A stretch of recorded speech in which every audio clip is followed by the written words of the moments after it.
Hi guys, good morning. My name is Malaysia Hanspal. Let's talk about markets. So usually people come to me and they ask that in this volatile environment, in this complex and dynamic market situation, where to invest into, how to create your own portfolio from a multi-asset perspective. And whenever we talk about creating a portfolio from a multi-asset perspective, we talk about three major asset classes: equities, fixed income, and alternatives. So how much and when to invest into equities, how much to go for the fixed income and the alternative component. So if we talk about the equity market, the stock market has been all-time high. The global stock markets have been really all-time high. Be it India, be it US, be it Europe. Nifty crossing the 24,000 levels. Sensex crossing the 80,000 levels. The S&P and the Nasdaq being all-time high. And now the question comes about the valuations. The market being surely overvalued by a certain margin. Where to invest in? How to invest in? Which sector is the best sector to go for? So if we talk about the sectors per se from an Indian context, every sector appears overvalued except for a few of the sectors. And these sectors being the private banks, the NBFCs, the automobiles and the media sector. The private sector being undervalued, of course being supported by all the cash flows and the profits and the great management outlook. The private sector on a price to book value basis is currently trading at a 2.4x price to book value multiple. The average 10-year multiple has been around 2.7x, again at a discount of 4 to 5%. Same with the NBFCs trading at a discounted value. If we talk about the automobile sector, again the automobile sector is trading at a price to earning value multiple of 24x. The average 10-year price to earning multiple being around 27x. So again, these sectors of private banks, the automobiles, the NBFCs being trading at a lower valuation. And if we talk about the other sectors, be it the PSU space, be it the capital goods, the defense space, the telecom space, all these sectors being trading at a higher valuation. But can we avoid such sectors? In such a market, the ideal rule or the ideal thumb of rule is to go for quality stocks, fundamentally strong stocks, having good cash flows and profitability and liquidity metrics, activity ratios, good capital structure, strong management. All those kinds of management commentary must be too strong for these companies.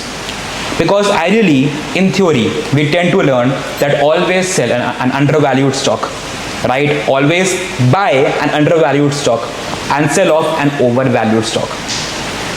Theoretically, I'll repeat once again, we tend to say that always buy an undervalued stock, being trading at a very low price to earning multiple or a price to book value multiple or any other specific valuation multiple for that particular sector.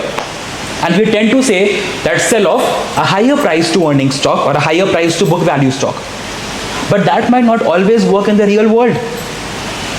A stock which might be fundamentally very poor, having negative cash flows or poor cash flows, having losses, having no solid management, having a very weak balance sheet or a capital structure, will still be trading at a very low price to earning multiple. It might be a very cheap stock, a penny stock. Would you still buy that stock? Of course not. Same for a higher trading stock on a price to earning value multiple or a price to book value multiple. Is it always good to sell off such stocks? Not always.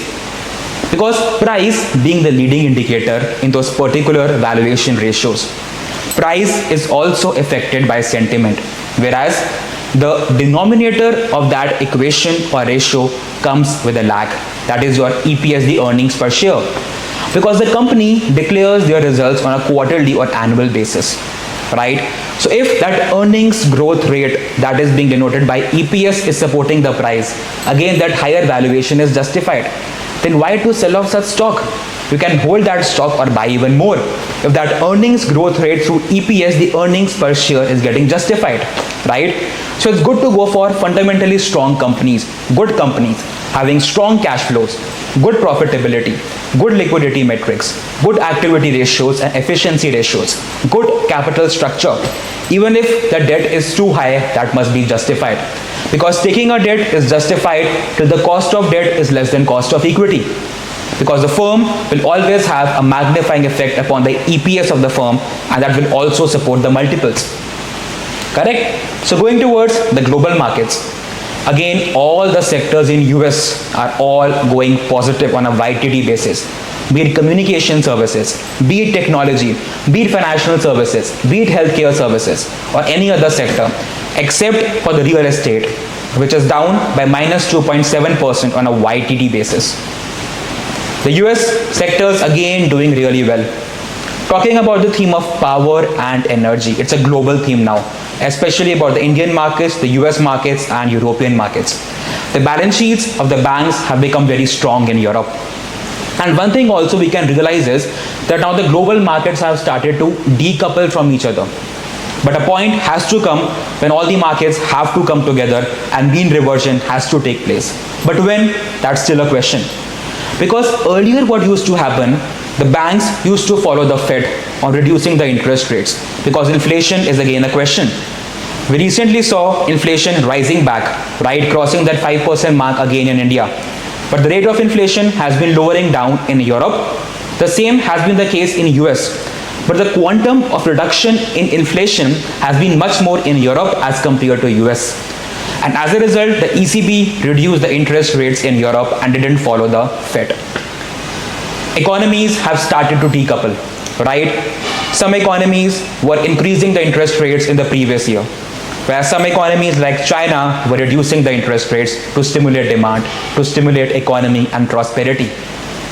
So coming to China, the portfolio managers and fund managers have started to divert their positions from other emerging markets like India, Indonesia, Taiwan, Vietnam, Malaysia into this market like China, because again the multiples being sheerly low, price to earning, price to book value, everything has been sheerly low because the market has recently collapsed like over this past 2 or 3 years. Again, the market will take time, but when the China bounces back, so that will be tremendous. Coming to Japanese market, we all witnessed a 38-year all-time high, and the Japanese for the first time came out of their yield control policy. The market with the negative interest rates came to somewhat positive territory, closer to 1%. But again, the currency being too low, of course, good for exports. But still, the people are skeptical to invest into the Japanese markets because of a low base currency. Because the carry yield, the carry spread is ultimately not good to go in case of Japan because the yields being very low. So this arbitrage trade in case of carry spread is not feasible in case of Japanese markets.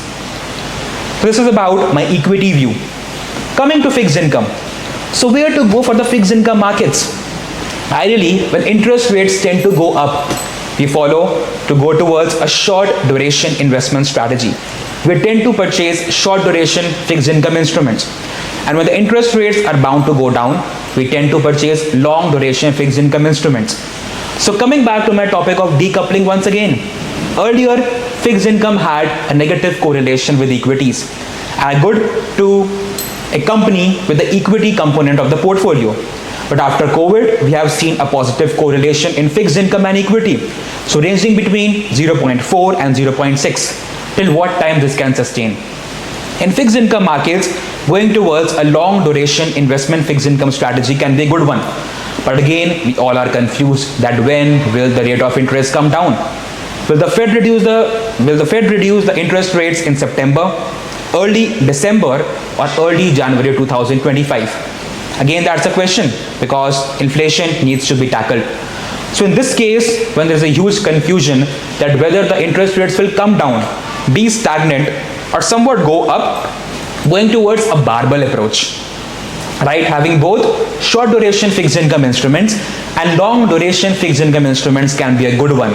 Or having a combination of intermediate fixed income instruments can help you approach both the downside as well as the upside. So that can be one such thing.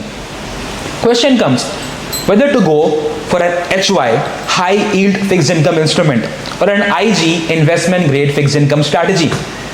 As per different market models, we have seen the yields converging for this HY and the IG universe.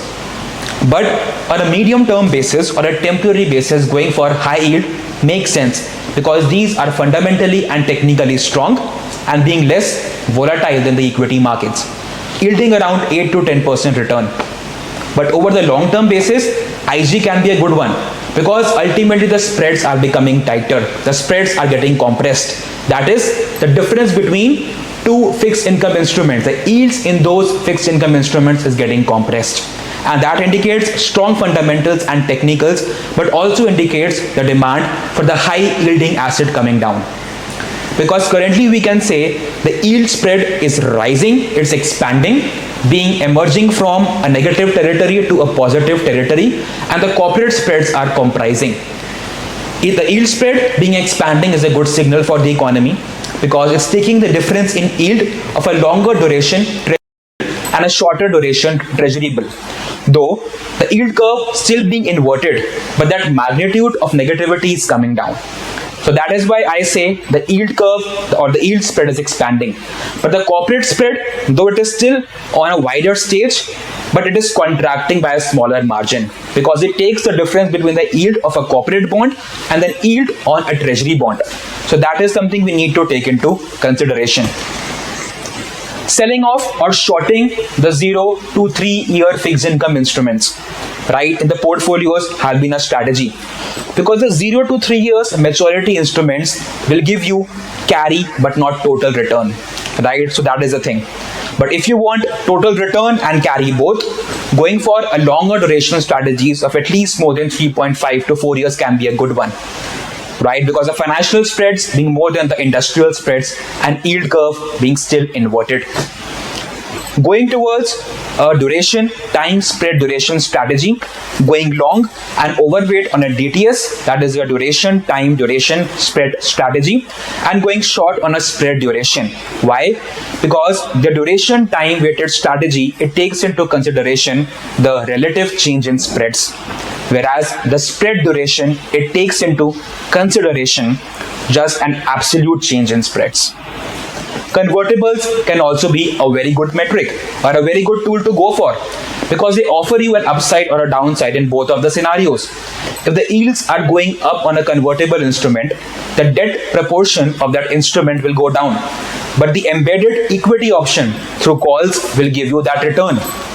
But when the interest rates are going down, the fixed income component will rise in case of convertibles, again being a very good fixed income instrument.